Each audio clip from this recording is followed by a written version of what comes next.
Hey guys, welcome back to my channel wise life advice. Good morning. कैसे हैं आप लोग? तो दोस्तों, आज हम बात करेंगे कि जिससे आप अपनी इनकम बढ़ा सकते हैं। 8 ऐसे तरीके जिससे आप एक्स्ट्रा इनकम, एक्स्ट्रा मनी कमा सकते हैं। तो दोस्तों, किसी को भी सक्सेसफुल होने के लिए आई थिंक 4 चीज़ों की ज़रूरत पड़ती है। सबसे पहले तो है हार्डवर्क, स्किल, तीसरा है डिसिप्लिन और चौथा है सबसे इम्पोर्टेंट मैं कहूँगा लक।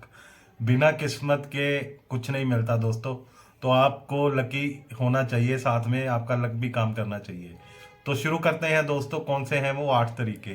तो सबसे पहले तो इसका मतलब क्या है दोस्तों? आप कोई भी जॉब करते हो, किसी भी एरिया में जॉब करते हो, किसी भी सेक्टर में जॉब कर रहे हो, 9 to 5 जो जॉब करते हैं आप रेगुलर, उसकी बात कर रहा हूँ। उसमें आप कुछ ऐसा स्किल डेवलप करें over a period of time कि कंपनी को आपको रिप्लेस करना पॉसिबल ही ना हो। आप ऐसा रिसोर्स बने, अपनी कंपनी का एक एसेट बने कि कंपनी आपको चेंज करने में या आपको कहीं और ट्रांसफ़र करने में 100 बार सोचे। तो वो कोई भी स्किल हो सकती है, लेट्स से डाटा एनालिसिस की स्किल हो सकती है, बिजनेस डेवलपमेंट में स्किल हो सकती है, आपकी प्रेजेंटेशन स्किल्स हो सकती हैं, आपकी ट्रेनिंग स्किल्स हो सकती हैं, कोई ऐसा फील्ड या कुछ ऐसा एरिया जिसमें आपको स्पेशल नॉलेज है, उसकी स्किल हो सकती है। तो over the period of time वो स्किल डेवलप करें, उसमें आप मास्टर बन जाएं और अपने जो कलीग्स हैं उनको ट्रेनिंग देना शुरू कर दें, उनको भी समझाना शुरू कर दें। तो इस तरह आप अपनी कंपनी में इररिप्लेसेबल बन जाएंगे और आपका स्किल में मास्टर हो जाएंगे। अब नंबर 2 पे आते हैं। अब आपने वो स्किल मास्टर कर ली है, तो सैटरडे संडे जो भी वीकेंड्स हैं और अपना हॉलीडेज पे आप एक एक्स्ट्रा काम करने के लिए एक नई स्ट्रीम ऑफ इनकम शुरू कर सकते हैं, जिसमें आप कोई सॉफ्टवेयर डेवलप करें या उसका ऐप डेवलप कर सकते हैं, या आप सिंपल उसमें कंसल्टेंसी सर्विसेज शुरू कर सकते हैं। तो लोगों को आप मेंटरशिप कर सकते हैं, ऑनलाइन इसकी कोचिंग दे सकते हैं। तो ऐसे कई से आपको वेज मिल जाएंगे, कई तरीके मिल जाएंगे जिससे आप अपना एक second source of income generate कर पाएंगे। तो ये तो हुई 2 बातें।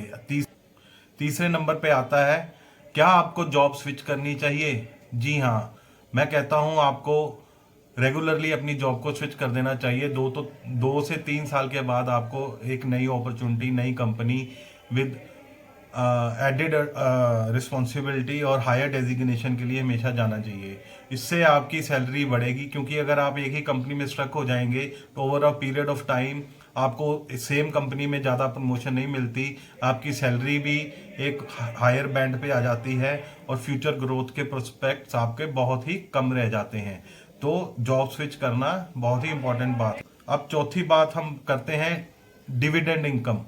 डिविडेंड इनकम बहुत इंपॉर्टेंट है। तो आप कुछ हाई डिविडेंड यील्ड वाले स्टॉक्स सेलेक्ट करें और इनमें निवेश करें। तो इससे आपको एक रेगुलर डिविडेंड आती रहेगी। बहुत से स्टॉक्स हैं जो क्वार्टरली, हाफ ईयरली और सम ईयरली डिविडेंड अपना देते रहते हैं। तो एक और पोर्टफोलियो इन डिविडेंड स्टॉक्स का बना लें, जिसमें आपके 10-12 स्टॉक्स हों, उसमें आप निवेश करके रखें और टाइम टू टाइम आप उनसे डिविडेंड सकते हैं।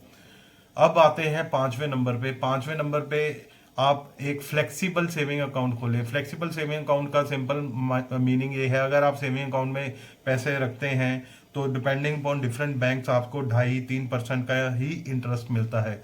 फ्लेक्सिबल सेविंग अकाउंट की एक ऑप्शन होती है जिसमें आपका पैसा ऑटोमेटिकली एफडी में कन्वर्ट हो जाता है, और इन केस ऑफ इमरजेंसी अगर आपको पैसा चाहिए तो एफडी टूट जाती है और आपका पैसा वापस आपके अकाउंट में आ जाता है साथ के साथ। तो आप उसको यूटिलाइज कर सकते हैं। पर इसमें ये फ़ायदा होता है, आपको जो रेट ऑफ इंटरेस्ट है वो नॉर्मल सेविंग अकाउंट से हमेशा ज़्यादा मिलता है। अब आते हैं दोस्तों छठे पॉइंट पे, वो है रेंटल इनकम। तो आपको कोई ना कोई अपना ऐसा एसेट जनरेट कर लेना चाहिए जिससे आपको कांस्टेंट रेंटल इनकम आती हो। इसमें आपका रेजिडेंशियल या कमर्शियल दोनों हो सकते हैं।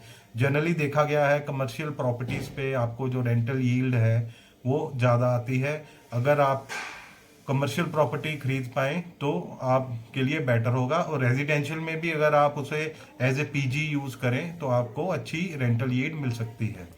अब इसके बाद हम बात करते हैं रेजिडुअल या रॉयल्टी इनकम, जो नेक्स्ट पॉइंट आता है 7th नंबर।